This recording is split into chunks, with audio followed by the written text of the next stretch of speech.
Madame, Monsieur, bonjour et bienvenue dans le JT, le rendez-vous quotidien d'actualité juridique du groupe Revue Fiduciaire. On découvre tout de suite les titres de ce jeudi 26 octobre. Nouveau prélèvement forfaitaire unique, adresse des syndicats à la disposition des salariés et représentation d'un administrateur au conseil d'administration.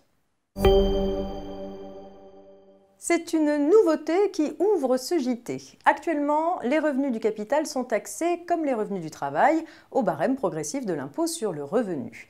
Le projet de loi de finances pour 2018 prévoit d'instaurer un prélèvement forfaitaire unique, ou PFU, à compter du 1er janvier 2018. Il concernerait les dividendes, les intérêts et les plus-values de cession de valeurs mobilières et droits sociaux. Il se décomposerait en un taux de 12,8% correspondant à l'impôt sur le revenu et un taux de 17,2% correspondant aux prélèvements sociaux, soit 30% au total. Le PFU s'appliquerait également à certains contrats d'assurance vie pour les produits attachés à des primes versées après le 27 septembre 2017.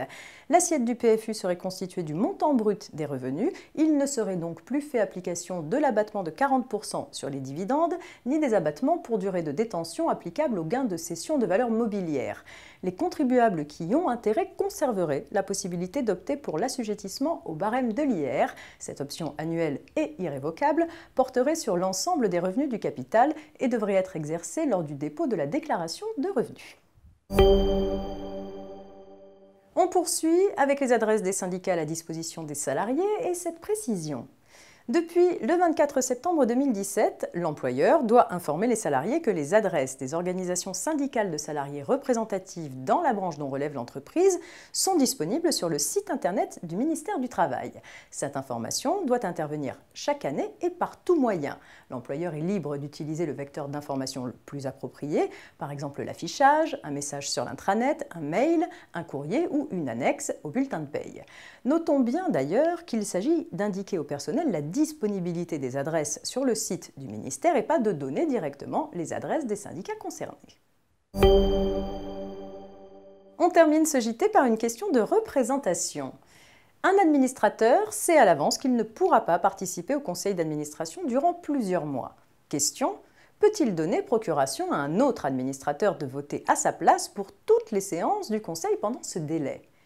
Non, ce ne serait pas licite, selon l'Association nationale des sociétés par actions.